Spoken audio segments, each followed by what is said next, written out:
Aujourd'hui, je voudrais féliciter les gens qui ont dénoncé le retour de Julien Lacroix dernièrement puis son association à Juste pour rire qui l'ont finalement cancellé. En particulier les hommes qui ont bâché dessus comme s'il était le pire des violeurs en série de toute l'histoire pour montrer leur soutien aux femmes. Tu sais, surtout ceux qui le dénoncent en commençant leur texte là, par « Cette fois-ci, je ne me tairai pas ». C'est vraiment courageux de votre part d'oser dire tout haut l'opinion populaire qui va faire absolument aucune controverse puis qui va vous valoir l'approbation d'absolument tout le monde qui vous approuvait déjà, mais en faisant semblant que vous allez vous battre tout seul au front comme un courageux chevalier. En plus, les femmes de gauche adorent ça, les sims, fait que c'est parfait pour vous faire valider comme un valeureux allié du féminisme. Là, on va me dire « Quoi? Viens pas me dire que tu défends un agresseur? En plus, t'es une femme, comment peux-tu trahir ainsi tes consoeurs victimes? » Ben justement, je suis une femme puis j'ai autant le droit que n'importe quelle autre femme de parler de ça, puis ça fait longtemps que je veux parler du MeToo puis ce genre de mouvement de justice des internets-là qui, selon moi, est carrément une nuisance pour les victimes d'agressions sexuelles. Premièrement, les gens qui veulent signaler leur vertu sans arrêt sont pas juste gossants puis fake, ça va au-delà de ça. C'est vraiment le cancer de notre société, puis je vais vous expliquer pourquoi. Puis c'est comme ça pour toutes les causes, que ce soit le féminisme, le LGBT, le racisme ou même l'environnement. Le fait de s'approprier des causes pour leur accoler une idéologie obligatoire ultra radicale puis d'essayer d'enfoncer ça dans la gorge des gens, ça fait juste donner une image repoussante de ta cause puis la faire reculer. On convainc pas les gens en exagérant, en victimisant ou en insultant. Ça fait juste enlever de la crédibilité à ta cause puis faire décrocher les gens. Puis le MeToo, comme toutes les causes instrumentalisées par les woke, ça a parti d'une bonne intention puis ça a complètement dérapé. Je rappelle que je suis une femme, j'ai donc moi-même possiblement déjà été victime d'agressions sexuelles par un homme et je connais très certainement des femmes que j'aime qui en ont également été victimes, puis j'ai pas à donner de détails ni à me justifier là-dessus.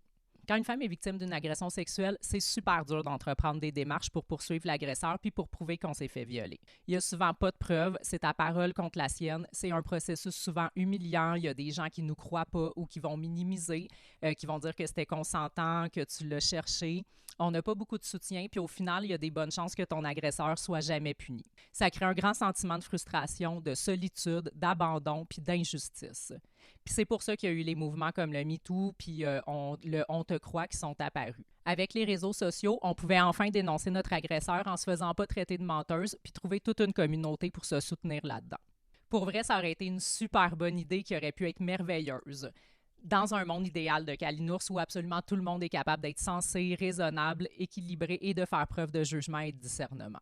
Mais est-ce qu'on vit dans ce monde-là? Crissement pas. Puis là, ce que je vais dire, c'est de quoi qu'on n'a pas le droit de dire. On n'a pas le droit de hiérarchiser les agressions et maintenant, tout est au même niveau d'égalité, les micro-agressions comme les agressions. La victime d'un mot sur une affiche souffre autant que la victime d'un viol sordide et a autant le droit qu'elle de dire qu'elle a été victime de violences sexuelles graves. Le fait que tu aies été ou non victime d'une agression sexuelle repose uniquement à 100% sur ton ressenti à toi et le choix des mots pour décrire ce qui t'est arrivé t'appartient. Puis on remet plus ça en doute, on dit rien, on approuve tout ce que dit la victime telle qu'elle, sinon ça veut dire que tu prends pour les agresseurs. Fait que qu'est-ce qui est arrivé avec le MeToo? Bien, toutes les filles qui avaient une crotte sur le cœur contre un homme en ont profité pour embarquer. Fait que là, t'avais autant une fille qui s'est fait droguer, attacher puis gang rape dans une chambre d'hôtel qu'une fille en crise après son ex qui l'a trompée. T'avais des dénonciations de filles qui se sont fait abuser sexuellement par des membres de leur famille durant toute leur jeunesse, puis d'autres qu'un mononcle à sa job, il a fait une joke cochonne. Fait qu'est-ce qui arrive à cette heure? Une fille qui s'est faite violer dans le même panier qu'une fille qui a daté un gars un peu entreprenant qui a voulu essayer de la frencher ou qu'une fille qui a eu une relation de couple de marde avec un cave qui la respectait pas. C'est toutes des affaires pas le fun, mais il y en a que c'est pas des viols. Fait qu'on peut-tu dire les vraies affaires? Il y a un gars dans ton entourage que c'est un Soulon fatigant qui croise les filles puis qui met mal à l'aise avec des jokes déplacés. Ben dis-le, dénonce-le, traite-le de cave, mais traite-le pas d'agresseur s'il t'a pas agressé. Ton ex, c'est une marde qui te trompait sans arrêt, ben parle-en, t'as le droit d'être fâché, mais venge-toi pas en le traitant d'agresseur s'il t'a pas agressé. Si tu couches avec un gars un soir parce que vous êtes sous tous les deux puis que le lendemain tu regrettes parce que finalement c'était pas si le fun que ça puis c'est un cave puis là tu te sens comme de la marde, ben si le gars t'a pas agressé, ben désolé mais deal avec puis il pense peut-être même la même chose de toi. Mon point, c'est qu'un vrai viol, c'est un crime grave qui traumatise puis il faut que ce soit pris au sérieux. Là, on a dilué la gravité des agressions sexuelles puis on a reculé. Les dénonciations de tout puis n'importe quoi comme étant un viol, ça a enlevé toute la crédibilité aux vraies dénonciations. Si une fille dit qu'elle s'est faite violer parce qu'un méchant homme blanc cis hétéro, il a dit une joke cochonne dans un party, Après, on fait comment pour croire l'autre fille qui dit aussi ça a été fait violer? Puis je dis pas qu'il faut plus dénoncer, il faut juste dire les vrais mots pour que justement les dénonciations donnent de quoi puis soient prises au sérieux.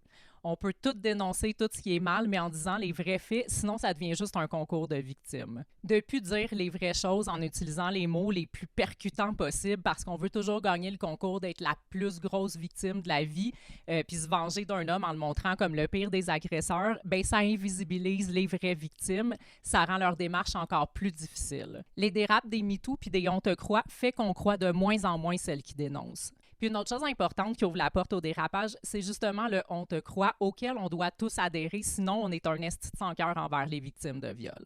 Donc si on suit cette logique-là, ça veut dire que toutes les femmes sont incapables de mentir ni exagérer. 100% des femmes. Là. Ça veut dire que c'est impossible qu'une femme mente ou qu'une femme exagère ou qu'une femme déforme les faits. C'est impossible. Donc, si tu crois d'emblée le témoignage de toutes les femmes, ça veut dire que tu penses qu'aucune femme sur la planète est capable de mentir, d'exagérer ou de manipuler. Aucune, zéro. Parce que sinon, ça veut dire qu'on sait qu'il y en a peut-être qui sont capables, puis donc qu'il y a peut-être des accusations qui sont fausses. Donc, qu'est-ce qu'on fait avec ça? On doit quand même croire aveuglément toutes les accusations de toutes les femmes sans poser de questions? Je l'ai dit, un viol, c'est un crime ultra grave puis traumatisant. Mais est-ce qu'on peut aussi parler des conséquences des fausses accusations de viol sur les hommes? Parce que ruiner la carrière, la vie sociale puis la famille de quelqu'un, le faire sombrer dans la dépression ou même le pousser au suicide, c'est quand même pas pire grave aussi. Des violeurs, ça existe pour vrai. Il y a plein d'hommes caves, violents, dangereux. Mais il y en a aussi plein des bons, des gentils puis des utiles dans notre société. Puis moi, j'en ai beaucoup des hommes comme ça dans mon entourage. Puis la radicalisation des mouvements de dénonciation, ça me fait peur pour les hommes que j'aime. Je pense à mon père, à mon chum, à mes amis, à mes oncles, à mes cousins, que je sais que c'est toutes des bonnes personnes. Mais je sais aussi que c'est des personnes imparfaites, comme 100% des gens. Fait que ça pourrait leur arriver qu'une femme soit fâchée contre un de ces hommes-là, qu'elle pète un plomb, veuille se venger, déforme une situation, puis l'accuse injustement d'agression sexuelle, puis que sa vie soit gâchée. Tous ceux qui jugent les autres hommes là, qui se sont déjà mal comportés envers une femme, puis là, je parle pas d'agression, je parle juste de se comporter en trou de cul, manquer de respect dans leurs paroles, être malaisant, dire de quoi te déplacer dans un party, jouer dans le dos de sa blonde, ou avoir juste déjà été pas fin en parole avec son ex. Y a-tu vraiment des hommes qui peuvent jurer avoir jamais rien fait de tout ça, avoir eu un comportement impeccable toute leur vie? Hommes et femmes, qui sait qui s'est jamais le moindrement mal comporté envers d'autres personnes de toute sa vie? Qui est-ce qui a jamais rien dit de déplacé ou qui a toujours demandé leur consentement à toutes leurs dates là, avant de leur toucher l'épaule?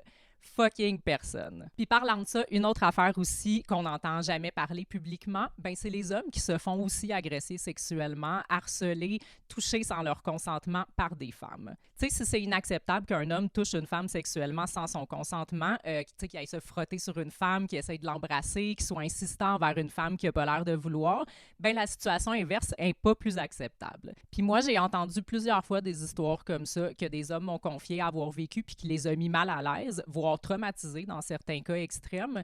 Puis ça, ben, c'est juste des témoignages qui m'ont été faits à moi puis de la part d'hommes qui ont osé en parler. Donc, j'imagine qu'il y en a plein d'autres. Mais quel homme va oser aller dénoncer sur les réseaux sociaux leur agresseuse qui est venue se frotter dessus dans un bar pendant qu'il était saoul puis qui a pogné la poche alors qu'il n'était pas du tout intéressé? Pensez-vous que tous les hommes sont contents de vivre une situation comme ça?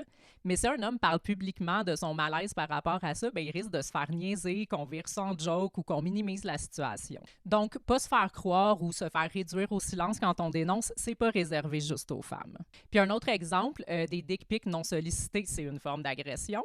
Ben, il y a des hommes aussi qui reçoivent des pussy pics non sollicités de femmes qui les intéressent pas puis qui pensent que tous les hommes rêvent de voir leur chatte comme les creeps qui pensent qu'on va être excités de voir leur pénis non sollicité. Fait que mesdames qui militent pour éduquer les pauvres hommes niaiseux sur c'est quoi le consentement, ben peut-être commencer à éduquer les femmes aussi d'abord parce que ce qui est inacceptable de la part d'un homme devrait l'être tout autant de la part d'une femme.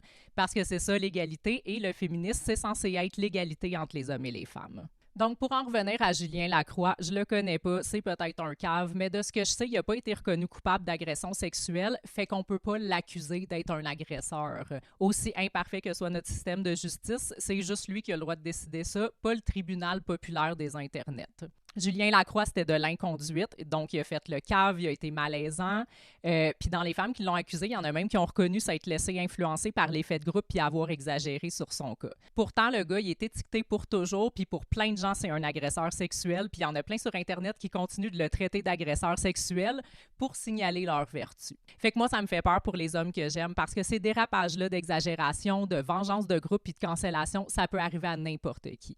Et si on ajoute à ça les discours à la Élisabeth Lemay qu'on entend de plus en plus, qui sous-entend que tous les hommes sont des agresseurs, bien, ça invisibilise encore plus les vraies agressions. Le résultat, c'est qu'on accuse de plus en plus n'importe quel homme d'être des agresseurs, puis on parle de moins en moins des vraies victimes d'agressions sexuelles. Fait que mes braves hommes vertueux des internets, pouvez-vous arrêter de juste simper ces femmes-là, puis habiter un peu plus vos couilles, puis défendre vos compatriotes masculins contre les dérapages qui nuisent à tout le monde, hommes et femmes? Est-ce qu'on peut s'unir tout le monde puis prendre les deux au sérieux les victimes d'agression, hommes et femmes, et les victimes de fausses accusations d'agression, hommes et femmes aussi? Est-ce que ça peut arrêter d'être une compétition? Puis, est-ce qu'on peut recommencer à utiliser les bons mots? Un agresseur, c'est un agresseur, et un cave, c'est un cave?